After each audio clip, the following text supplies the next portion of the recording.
우리 어린이들이 점점 늘어나서 예배실이 아주 가득합니다. 유치부 예배실, 또 유초등부 예배실. 아이들이 더 많이 말씀을 배우고 우리 다음 미래 세대 우리 교회 주역이 될 것입니다. 감사합니다. 한 교회에서 여전도회 모임이 저녁 늦게 있었는데 목사님께서 전도사님에게 찬양 인도를 부탁했어요. 근데 20대 전도사님이 퇴근 시간이 됐기 때문에 할 수 없다고 그렇게 대답을 했습니다. 이 일로 교회가 한바탕 떠들썩하게 됐습니다. MZ세대 교육자죠. 자기애가 강하고 그리고 자기 만족을 중요하게 여기는 그런 세대입니다. 전통을 중요하게 여기는 교회와 또 MZ세대의 사역자들 사이에 있는 작은 갈등을 제가 말씀을 드린 것이죠. 교육자들 사이에서도 이렇게 선배 교육자와 또 후배 교육자들 사이에 이전에는 이렇게 지시를 하면 바로 듣고 손발이 맞아서 사역을 했는데 최근에는 MZ세대의 사역자들이 이런 말을 많이 합니다. 흔히 요 세대라고 말하는데요. 왜요? 제가요? 지금요? 이런 요라는 말을 많이 한다고 하죠. 그래서 MZ세대 사역자들도 할 말이 있죠. 너무 옛것만을 강조하는 교회 문화가 답답하고 또 상명하복, 명령함 지키는 그런 문화가 경험되지 않은 그러한 문화였기 때문에 적응이 어렵다, 뭐 그런 이야기들도 한다고 합니다.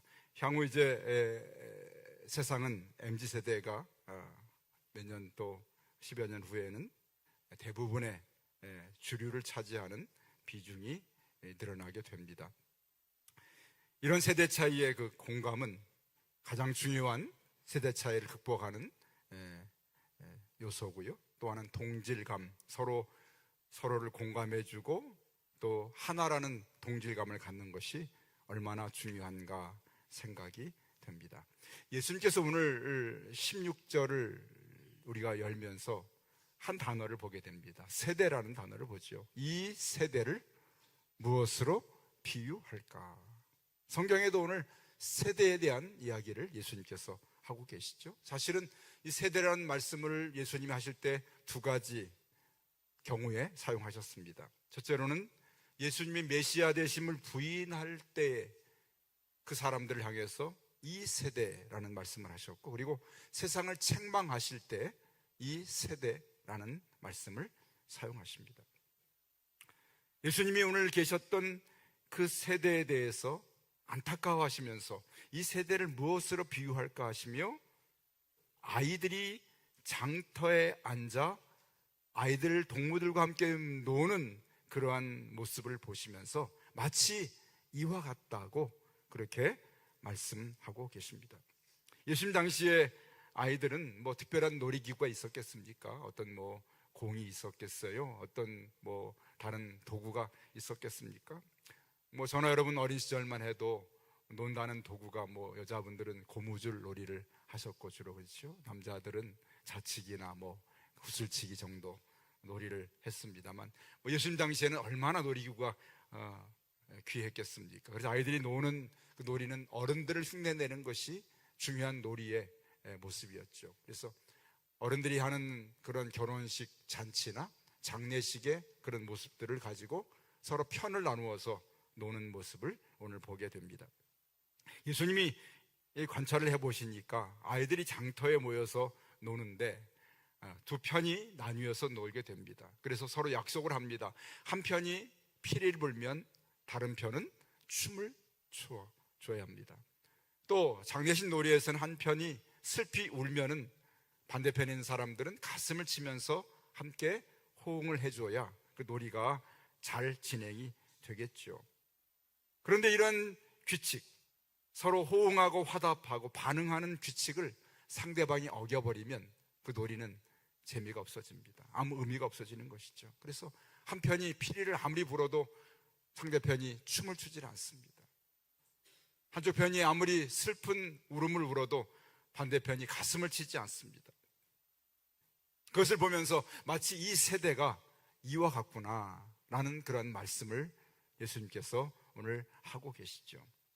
참 드물게 예수님이 어떤 비유의 말씀을 던지신 다음에 그 비유가 이런 뜻이라고 말씀하시는 경우가 흔하지 않은데, 오늘 여기 본문에서는 내가 비유한 이 어린이들이 노는 장터에서 노는 놀이에 대한 비유를 바로 이어서 예수님께서 이것 때문에 내가 이 말을 했다고 18절과 19절에 그 이유를 말씀하고 계십니다. 그것은 무엇입니까? 오늘 세례요한이 와서 먹지도 않고 마시지도 않으면서 그 예수님의 길을 준비하는 선지자의 삶을 살게 됩니다. 보통 사람들이 즐기는 그런 편안한 안일한 삶도 포기하고 광야에서 메뚜기와 석청을 먹으면서 낙타 털옷을 입고 살면서 오직 선지자의 삶을 위해서 자신의 절제된 모든 것을 다 내려놓고 이와 같은 삶을 살았습니다. 그리고 그는 바로 심판과 회개의 메시지를 사람들에게 외쳤죠. 그를 보았을 때 아마 이 시대라도 그러한 사역자를 보게 되면 칭찬하고 그 말에 귀를 기울이고 그의 삶에 대해서 우리가 인정하고 그를 정말 진정한 선지자로 그렇게 여겼을 것입니다. 그런데 그런 세례 요한 선지자를 보고 사람들이 뭐라고 반응했는가 하면 18절에 보니까 그들이 말하기를 귀신이 들렸다 이렇게 말합니다. 저렇게 먹지 않는 거 보니까, 저렇게 광야에서 저렇게 옷을 입고 저런 행동을 하는 거 보니까 저 사람 귀신 들린 사람이야 이렇게 말을 합니다. 어쩌면 장례식처럼 슬픔의 메시지, 심판과 회개의 메시지를 던졌을 때 거기에 울면서 가슴을 치면서 회개해야 한다는 반응을 보여야 할 텐데 사람들이 거기에 반응하지 않습니다. 두 번째, 예수님 또 말씀하십니다. 인자가 와서 19절이죠. 먹고 마심에 말하기를. 아마 예수님이 잘 드셨나 보지요. 그래서 먹고 마시는 예수님 보시면서 뭐라고 말했습니까? 참 잘 드신다. 사람들과 참 잘 어울리신다. 예수님 전하시는 그러한 메시지는 용서와 구원의 메시지, 기쁨이 담긴 그런 복음의 메시지를 전해서 사람들과 함께 이렇게 교제하고 천국의 기쁨을 나누는 삶을 사셨는데, 반대로 예수님에게는 이렇게 말합니다. 사람들이요, 먹기를 탐하는구나, 포도주를 즐기는 사람이구나, 그리고 세리와 죄인의 친구라고 하면서 예수님을 또 비난하는 모습을 주께서 보십니다. 세례 요한이 절제된 삶을 사니까 귀신 들렸다 하고, 예수님이 이렇게 교제하며 풍성한 천국의 기쁨을 나눴더니 먹기를 탐하고 포도주를 즐기는 사람이고 세리와 죄인의 친구라고 그렇게 비방하는 사람들을 주께서 보시면서 가슴이 아프신 거죠. 이 세대를 어찌할꼬? 이렇게 보여도 반대하고 저렇게 보여도 반대하고 이렇게 보여도 비판하고 저렇게 보여도 비판하는 이 세대를 어찌할까라고 주님께서 안타깝게 여기십니다. 오늘 읽지 않았습니다만 20절부터는 도시를 주께서 떠올리십니다. 당시에 갈릴리 지역에서 가장 중심이 되는 도시들입니다. 고라신이라는 도시와 그 다음에 베세다라는 도시, 그리고 가버나움을 말씀하시면서 내가 너희에게 얼마나 많은 그러한 능력을, 하나님의 권세와 능력을 행했는데 회개치 아니하고 이 복음을 받아들이지 않는가 하면서 그 도시를 향한 안타까운 탄식의 모습을 주께서 오늘 내어놓고 계신 것을 보여주고 있습니다. 여러분, 여기서 이 세대는 과연 누구를 말하고 있는가요? 우리가 흔히 말할 때 이렇게 과거에는 우리가 신세대, 그다음에 X세대, 그다음에 무슨 밀레니엄 세대, 지금은 MZ세대, 이렇게 여러 가지 세대를 말하지 않습니까? 특별히 어떤 나이나 어떤 지역이나 삶의 문화의 특성을 가지고 주님이 이 세대를 말씀한 것은 아닙니다. 지금 우리가 말하는 이 세대의 구분은 사실은 그런 구분이 아닌 것 같습니다. 왜냐하면 이런 말씀입니다. 세례요한이 와서 회개를 선포하고 심판을 이야기했을 때 이것을 받아들이는 사람들도 있었고 그것을 거부하는 사람들이 있었습니다.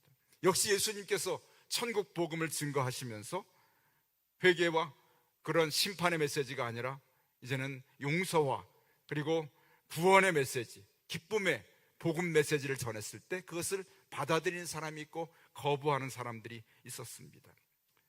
예수님과 같은 시대에 있으면서 천국 복음을 전하고 또 천국 복음을 이룰 수 있는 그런 회개와 심판의 복음을 전했을 때 이를 받아들이는 사람들이 있었지만 거부하는 사람들을 주께서 바라보시면서 탄식하시는 말씀이죠. 아주 특별하게, 아주 특이하게 예수님을 반대했던 사람들이 바리새인과 서기관들이었고, 그리고 여기 갈릴리의 벳세다나 고라신이나 이 가버나움이라는 도시의 사람들의 완악함을 주님이 보시면서 안타까워하십니다. 왜 이 세대가, 왜 저 사람들이 이 귀하고 놀라운 생명의 복음을 받아들이지 않는가? 영적으로 지극히 거부하고 거절하는 그 공감하지 않는 세대를 향해서 주님이 내어놓으시는 탄식의 소리가 이 세대를 무엇으로 비유할까? 이 세대를 어찌할까 하는 그러한 탄식의 말씀을 내어놓는 것을 보게 됩니다. 무엇을 말해도 불평합니다. 무엇을 말해도 비방합니다. 그것이 오늘 여기 주님의 탄식의 대상이 되는 바리새인들이나 서기관, 그리고 여기 완악한 도시의 사람들이었던 것을 보게 됩니다. 천국 복음을 전하지만 반응하지 않습니다.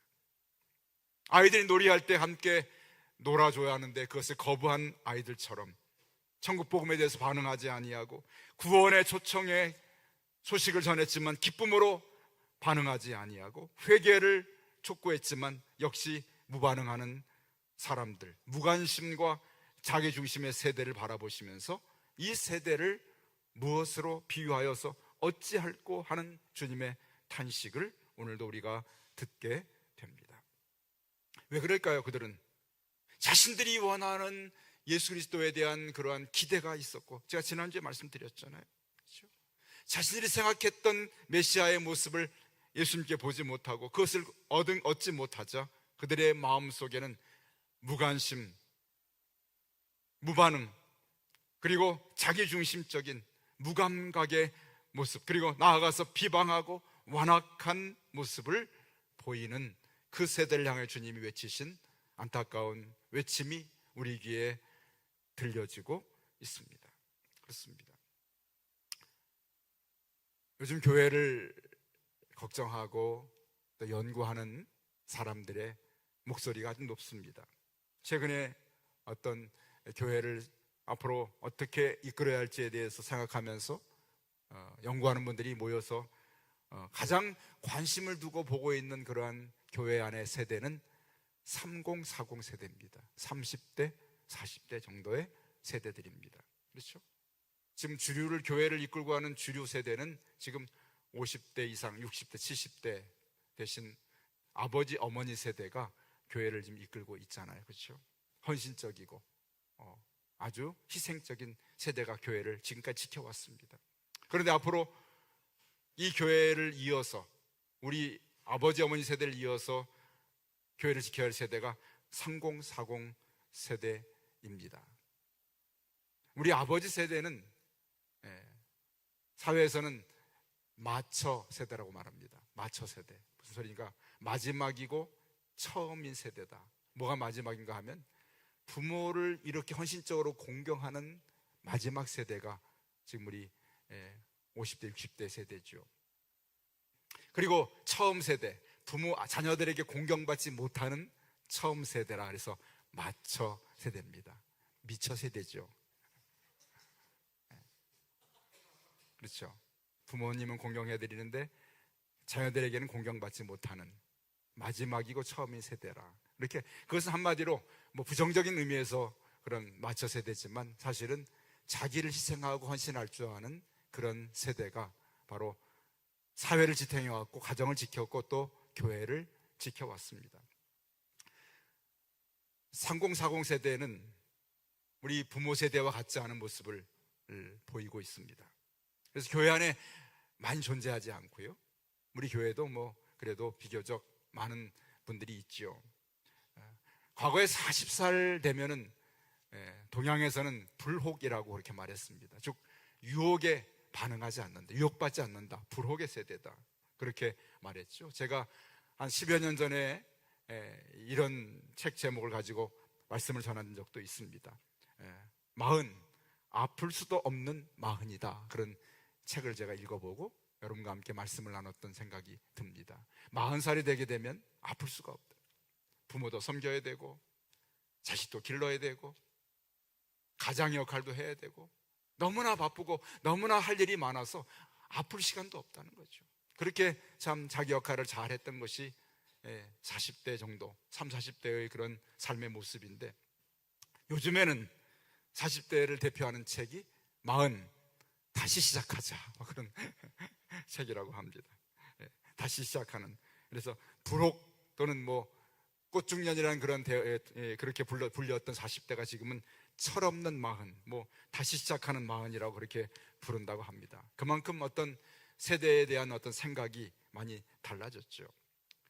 가난을 겪어볼 그런 기회가 없었던, 가난을 겪었던 기성세대와는 좀 괴리감이 많이 있고요. 특별히 이 40대, 30, 40대의 그런 삶의 가치가 극단적인 개인주의나 또는 이 힘들고 어려운 경쟁 사회에서 존재하기 위해 자신의 스펙을 쌓기 위해서 몰두하는 그러한 세대고, 또 옳고 그름의 가치가 무조건 뭔가가 옳고 그러다기보다는 다양성을 인정받기 원하는 그러한 세대가 바로 3040 세대라고 그렇게 생각이 됩니다.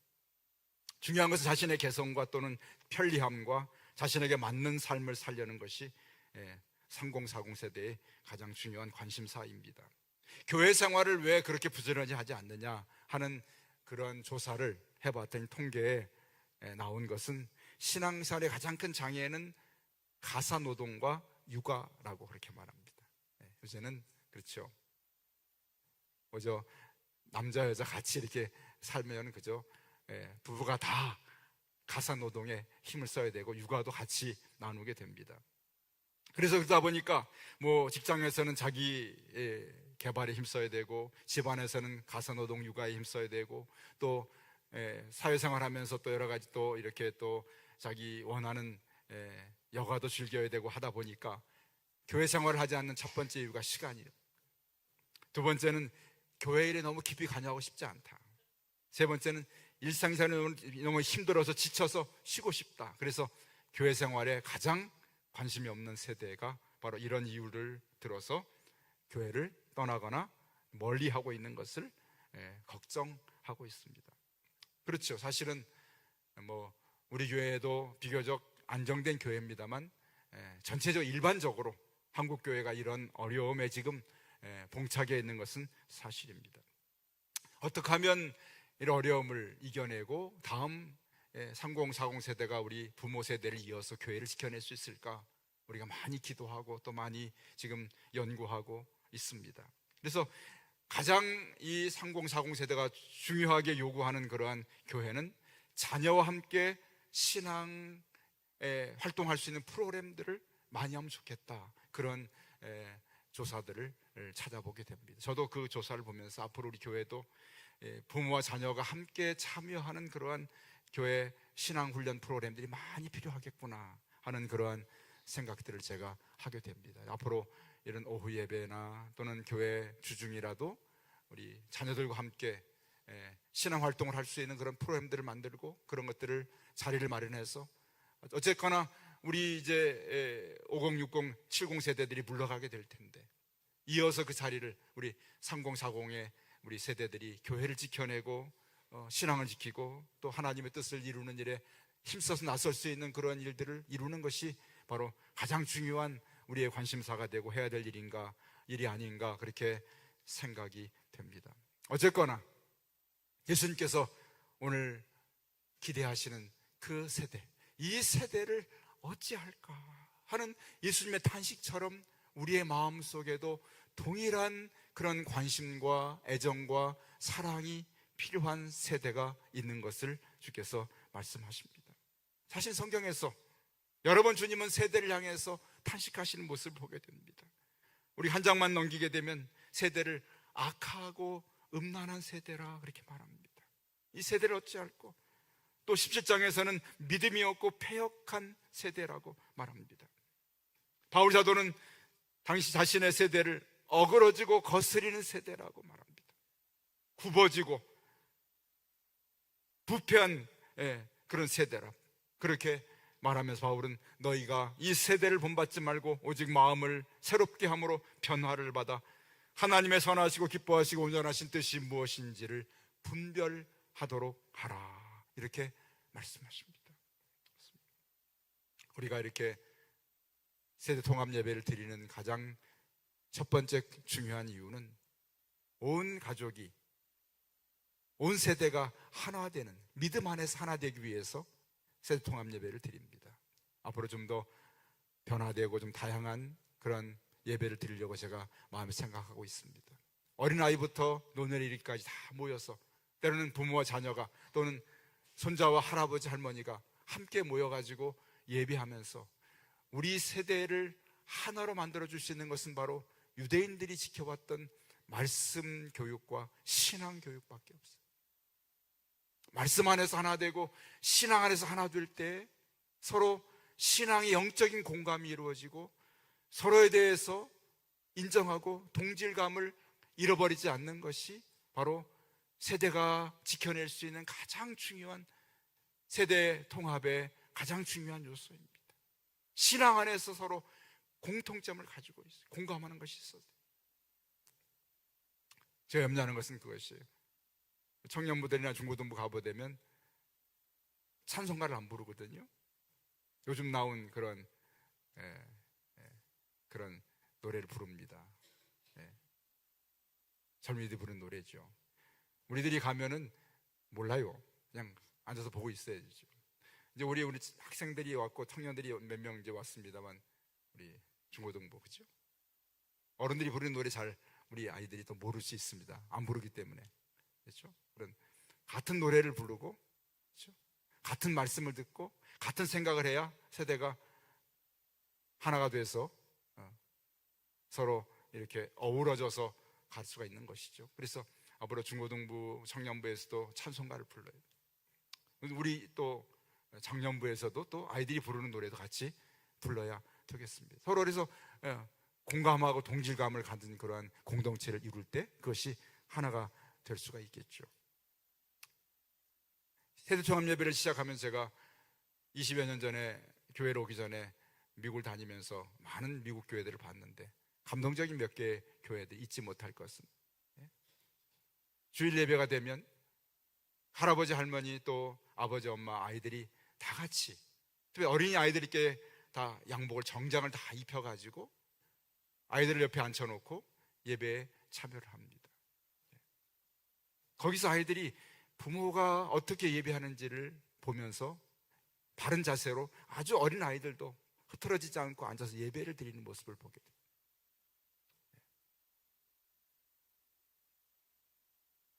우리 코로나를 지나면서 3040 세대가 가장 깊이 깨달은 것이 있다면 많은 것을 잃어버렸지만 한 가지 얻었는데 바로 신앙교육 교회에서 이루어지지 않기 때문에 가정에서 이루어져야 되겠다는 생각을 가장 깨달은 것이 바로 그 한 가지라고 합니다.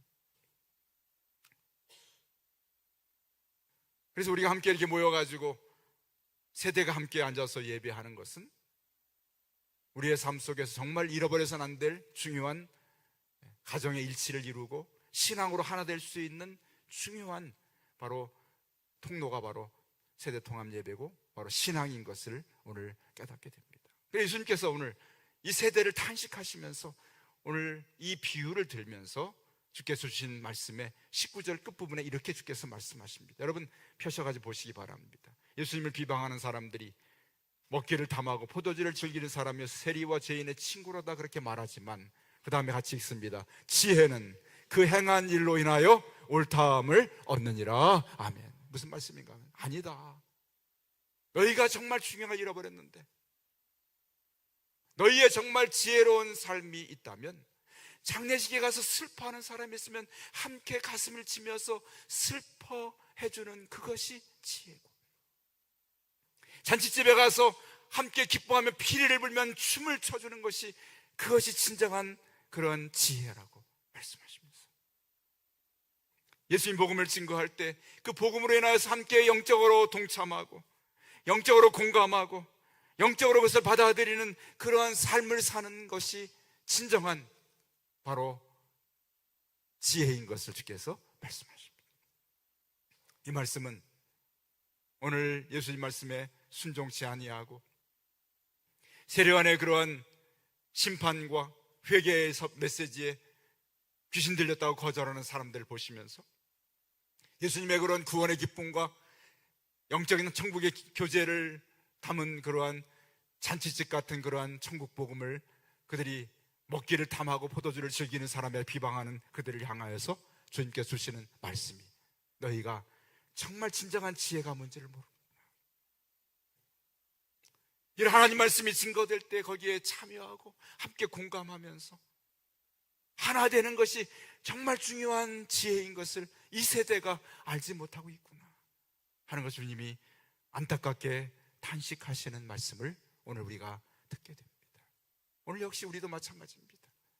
이 세대를 어찌할꼬 어떻게 하면 이 세대가 정말 하나님이 원하시고 우리의 삶에 바로 살아갈 터전인 교회와 가정과 나의 삶의 터전에서 이 행복을 놓치지 아니하고 이 행복을 공감하며 공유하며 살아갈 수 있는 그런 비밀이 어디 있는가를 주께서 오늘 안타깝게 외치시는 말씀이 바로 이 세대를 무엇으로 비유할꼬 하는 말씀에 담겨있는 말씀, 주님의 마음입니다. 여러분, 우리가 이 마음을 오늘 다시 한번 주님 말씀을 통해서 우리 마음속에 품기 원합니다. 하나님, 이 세대를 어찌할 것입니까? 우리 자녀들을 어찌할 것이고 우리 부모와 함께 어떻게 우리들 모두가 다 젊은이들과 청소년들과 우리 아이들과 우리 장년부가 모두가 다 어떻게 하나 되어서 하나님이 주시는 그러한 천국의 기쁨을 누리고 주신 이 교회 공동체를 지켜내며 어떻게 이 세대에 주님이 원하시는 일을 이룰 수 있는가를 함께 고민하고 함께 공감하고 함께 공유할 수 있는 길이 뭔가를 오늘 주께서 우리에게 찾기를 원하십니다. 그것은 바로 주님 주신 바로 영적인 복음, 영적인 공유, 영적인 그런 신앙 안에서 이룰 수 있는 유일한 해결책이 바로 여기에 있음을 우리 모두가 깨달아야 할 줄로 믿습니다. 한 그리스도를 믿고 한 복음 안에서 모든 세대가 그 말씀을 소유하고 그 복음을 함께 소유하면서 복음 안에서 하나가 될 때 서로 갈등하고 어그러진 세대의 문제가 해결될 수 있는 유일한 길인 것을 오늘 주님께서 우리에게 말씀하고 계십니다. 제가 이제 다음 주나 그 다음 주에 말씀을 나누겠지만, 그래서 주께서 오늘 다 수고하고 무거운 짐진 자들아 나 내게로 오라고 말씀. 예수 그리스도 안에 바로 이 문제의 해결점이 담겨 있음을 주님은 오늘도 말씀하고 있습니다. 신앙 안에서 풀 수 있는 이야기, 우리들의 가정의 세대 간의 갈등도, 교회 안의 세대 간의 문제도, 사회의 모든 세대의 여러 가지 갈등과 어려움의 문제들도 바로 오직 주님이 주신 복음 안에 해답이 있음을 오늘도 말씀하고 있습니다. 주님, 오늘 주님 안에 품으셨던 이 세대를 어찌할꼬 하시는 그런 말씀, 그 말씀을 탄식하시면서 주신 주님의 마음 안에 담아두신 그 해결점이 바로 복음의 진리 안에 있음을 깨닫습니다. 주님, 오늘도 그 말씀 앞에 귀를 기울이며 우리도 이 세대를 바라보면서 이 세대를 어찌할꼬 하면서 복음 안에 주시는 그 주님의 해결책 안에서 문제 해답을 찾는 교회 공동체가 되게 하여 주옵소서. 복음 안에서 하나가 되는 교회 공동체가 되게 하여 주옵소서. 모든 세대가 복음 안에서 하나가 되어 하나님의 거룩한 뜻을 이뤄내고 교회를 지켜내고 가정이 하나 되고 주님이 원하시는 이 놀라운 복음의 능력을 잃어버리지 않는 공동체가 되는 우리 금천교회 공동체가 되게 하여 주옵소서. 기도할 때 세대 문제를 해결하고 모두가 다 하나가 되어서 함께 공감하고 함께 하나됨을 경험하고 함께 행복할 수 있는 비밀을 오늘 말씀 속에서 발견할 수 있는 오늘 지혜가 충만한 사랑하는 성도들 되시기를 주의 이름으로 간절히 축원합니다. 아멘. 기도하십시다.